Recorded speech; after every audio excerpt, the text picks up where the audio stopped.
everyone, it's Marsha. Welcome back to my channel, and today I'm going to show you just how easy it is to make a basic frittata. So I'm starting off by prepping my vegetables. I have some bell pepper here, and I also have an onion. So I'm using red and green bell pepper.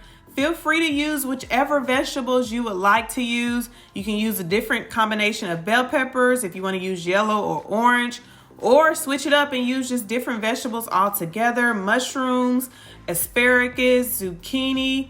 You can use whatever you like. So that's what I really love about frittatas. I just happen to love bell peppers and onions in mine.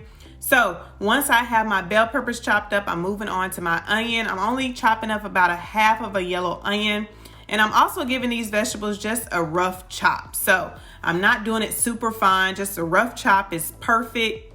And I'm also gonna throw in some spinach. So I'm using baby spinach, and I'm just gonna go ahead and just give this a rough chop as well. Not too much, because I don't want my spinach to disappear. Just a quick chop. And so these are the vegetables that I'm using. Once my veggies are prepped, I'm moving on to my cheese. So I'm using a combination of freshly grated cheese and some prepackaged cheese. So whichever you have on hand. The fresh cheese does really taste good, you guys. So if you want to grab a block of that, you only need about a fourth of that block, and then save the rest for later.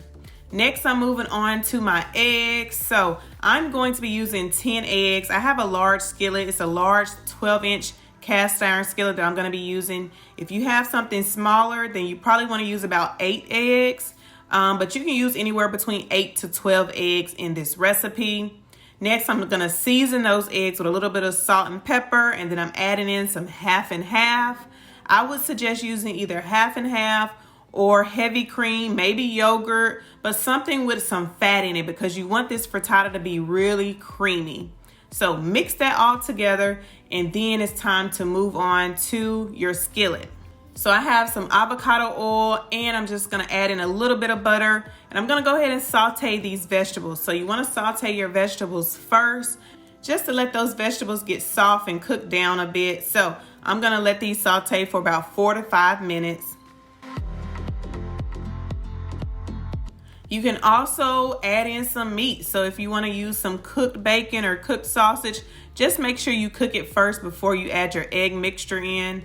After about 4 to 5 minutes, my veggies are nice and soft. I'm gonna throw in that spinach. So I'm adding that spinach at the end or towards the end, just because it doesn't take spinach long at all to cook down. So add in my spinach, go ahead and give that a stir and let that start to cook down as well.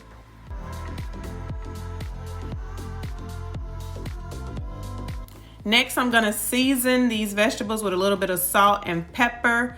Feel free to use a different combination of seasoning if you want to add more flavor to it. I just wanted to show you in this video how to do a basic frittata, and trust me, even with just salt and pepper and the combination of all of your veggies, it gives this frittata so much flavor. So you can definitely start with this and then build onto this as you start to experiment with different flavors.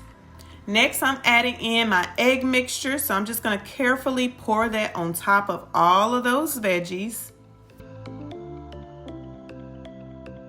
And then it's time to add in my cheese. So I'm adding in that fresh grated cheese, and I'm gonna add in some prepackaged cheese. Again, not too much, just a little bit. Save the rest of that cheese for another recipe. I still have my heat on medium, or you can even do medium-low heat, because I want this to sit for another minute or two to allow the sides to kind of cook up and allow this to kind of set a little bit before I cook it in the oven. Then it's time to transfer it to a 400-degree oven for 20 minutes. After 20 minutes, you can take your frittata out. It should have a golden brown crust on the top, and it may be a little puffy at the middle or in the center. No worries, that is normal. That's how it puffs up in the oven when it's cooking. It will start to go down as it sets and as it cools off. But you guys, this frittata is so good. You gotta try this recipe out. I'll leave the full measurements and recipe down below in the description box. But this is your basic frittata.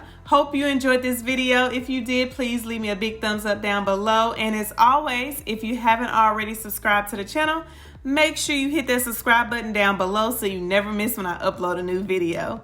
Until next time, you guys, I'll see you later.